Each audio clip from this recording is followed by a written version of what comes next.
Good morning class.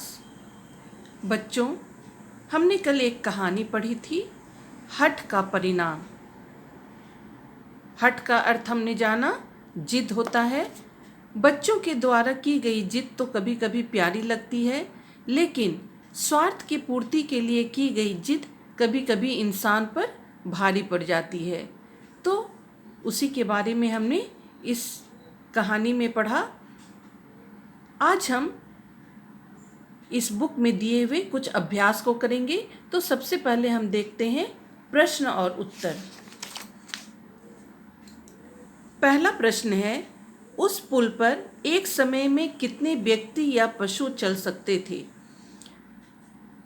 पुल चूंकि संकरा था यानी कम चौड़ा था, इसलिए कम चौड़ाई के कारण उस पुल पर एक समय में कोई एक व्यक्ति या पशु ही चल सकता था। दूसरा प्रश्न है, जब कुत्ता पुल पर आया तभी पुल पर और कौन आ पहुंचा? इसका आंसर होगा, जब कुत्ता पुल पर आया उसी समय दूसरी तरफ से एक दूसरा कुत्ता भी पुल पर आ गया। दोनों में किस बात पर झगड़ा हुआ?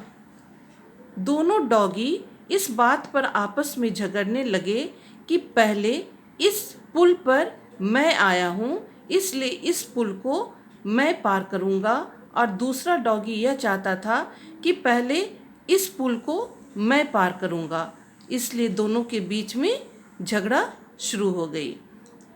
झगड़े का क्या फल हुआ? झगड़े का नतीजा यह हुआ कि पुल के संकरा होने के कारण दोनों नदी में गिर गए। पुल पर जब झगड़ा शुरू हो गया तो क्योंकि दोनों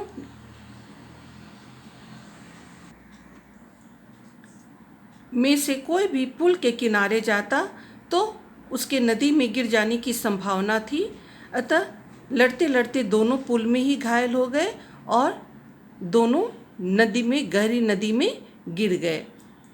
चूँकि दोनों को तैरना नहीं आता था, इसलिए वे गहरी नदी में डूबकर मर गए। तो हमने देखा कि इसका नतीजा काफ़ी बुरा हुआ।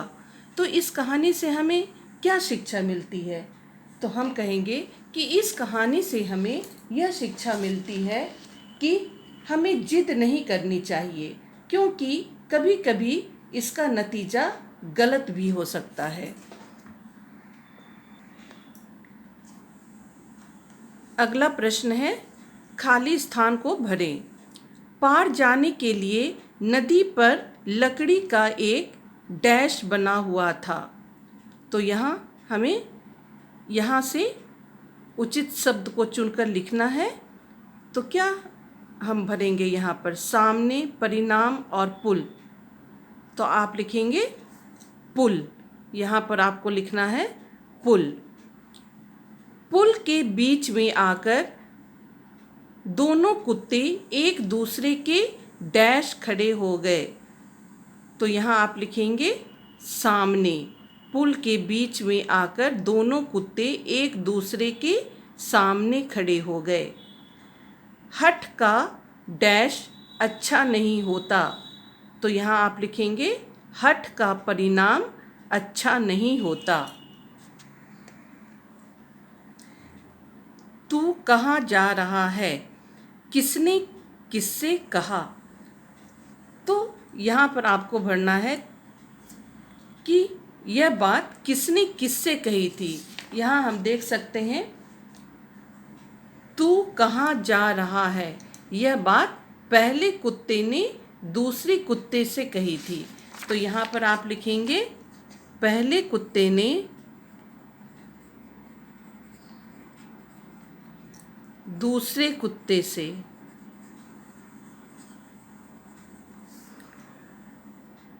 अब यहाँ है, तू पीछे हट, पहले मुझे जाने दे।